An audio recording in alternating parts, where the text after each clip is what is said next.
ओम साई राम। 2 दिसंबर 2025। Compiled by स्कडेवान। साई बाबा का दूसरा वचन। चढ़े समाधि की सीढ़ी पर पैर तले दुख की पीढ़ी कर। वचन साई का परोपकारी वचन है। पहला वचन यदि साई की राह में किसी भक्त की यात्रा की शुरुआत है, तो ये दूसरा वचन साई के शरणागत को एक नई ऊंचाई पर ले जाता है। इस भक्त को साई के और करीब लेकर आता है। किसी भी साई भक्त की साई यात्रा में साई की समाधि की यह पहली सीढ़ी अति महत्वपूर्ण है। अगर इस वचन को थोथे शाब्दिक रूप से समझा जाए, तो साई की समाधि की सीढ़ी पर पैर रखने या चढ़ने मात्र से ही भक्तों के दुखों का नाश हो जाना चाहिए। ऐसा हो भी जाता है। विश्वास हमेशा फलीभूत होता है। यह आश्रित के कर्मों और भक्त की भक्ति पर निर्भर करता है कि साई की समाधि की ड्योढ़ी पर पैर रखते ही दुखों का नाश हो जाता है, या दुख कम हो जाते हैं, या फिर बिल्कुल ही कम नहीं होते।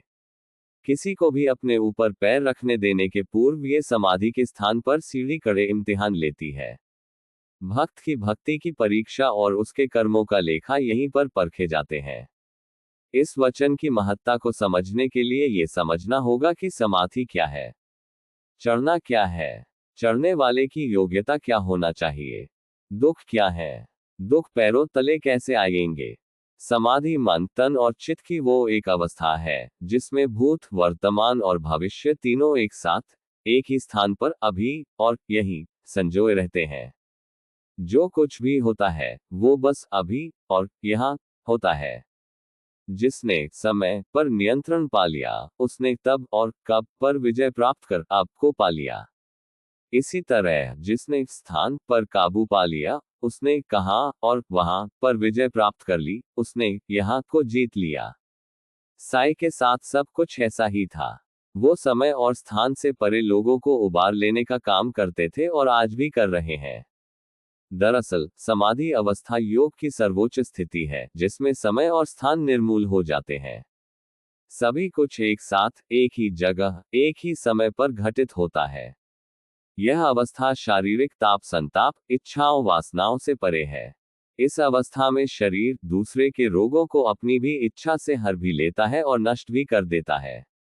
श्री साई सच्चरित्र के अध्याय 7 में उल्लेखित है कि बाबा ने दादा साहेब खापरदे के पुत्र के प्लेग की गांठें अपने शरीर पर ले ली थी। ये भी माना जाता है कि बाबा ने अपनी इच्छा से बायजामाई के बेटे तात्या का रोग हर कर उसके स्थान पर उसकी मृत्यु को अपना लिया था। श्री साई सच्चरित्र अध्याय 42। समाधि अवस्था में मन काम, क्रोध, ईर्ष्या और अहंकार से रिक्त रहता है। यह अवस्था मन की आकांक्षाओं, अपेक्षाओं, आशंकाओं, उपेक्षाओं, मान अपमान, स्वाभिमान अभिमान, राग द्वेष से परे है। नानावल्ली द्वारा बाबा को अपने आसन से हटा देने पर भी बाबा का सहज रहना इस बात का परिचायक है कि बाबा में लेशमात्र भी अभिमान नहीं था और न ही वह इस बात से आहत हुए थे। वे इस अपमानजनक कृत्य पर भी सहज और शांत ही रहे थे। शिरडी के दुकानदारों द्वारा उन्हें मस्जिद में दिए जलाने के लिए जब तेल देने से मना कर दिया गया था और जब बाबा ने जल से ही दीपक जलाए थे, तब भी उन्होंने उन दुकानदारों को कोई श्राप या सजा नहीं देते हुए केवल समझाइश ही दी थी कि किस तरह से उनका झूठ बोलना न सिर्फ उनके अपने व्यक्तित्व के लिए नुकसानदेह है, बल्कि उन्होंने झूठ बोलकर उस खुदा की शान में खिलाफत की है जिसकी इबादत में वो दीपक जलाए जाने थे। साई ने हमेशा लोगों को सुधारने का काम बिना किसी हथियार और सजा के किया है और आज भी कर रहे हैं। अपने जिस कठिन समय को लोग भगवान की सजा मानते हैं, वो तो दरअसल उनके अपने कर्मों का ही फल होता है। यह शाश्वत सत्य है कि कर्म बिना फल दिए शांत नहीं होता। बरसों बरस लग जाते हैं, तब समाधि की स्थिति में आ पाना संभव हो पाता है। योगावस्था का चरम है समाधि। योग का अर्थ ही है चित्तवृत्ति निरोध, यानी जिसमें चित्त की वृत्ति थम जाए। समाधि अवस्था में चित्त अपनी मूल वृत्ति के विपरीत एकदम स्थिर रहता है, भटकता नहीं है। स्व केंद्रित न होकर चित्त परोपकार के भाव से भर उठता है।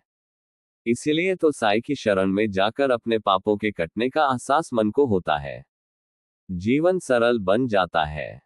श्री दाभोलकर रचित श्री साई सच्चरित्र को पढ़कर समझ में आता है कि साई बाबा में समाधि के गुण सदैव विद्यमान थे। वे चलते फिरते, सोते जागते सदैव समाधि अवस्था में ही रहते। वे अपने आप को सदा ईश्वर का आज्ञाकारी सेवक ही मानते, जैसा कि श्री साई सच्चरित्र के अध्याय 34 में उल्लेखित है।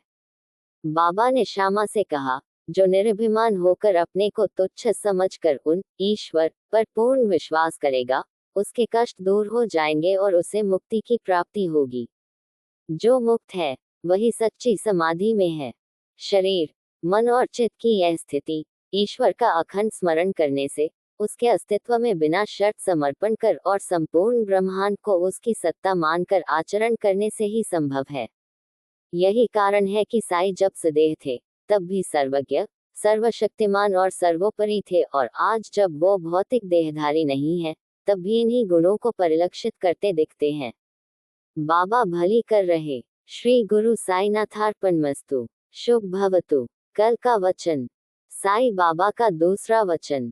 भाग 2। चढ़े समाधि की सीढ़ी पर, पैर तले दुख की पीढ़ी कर। Compiled bye S.K. ड्यून।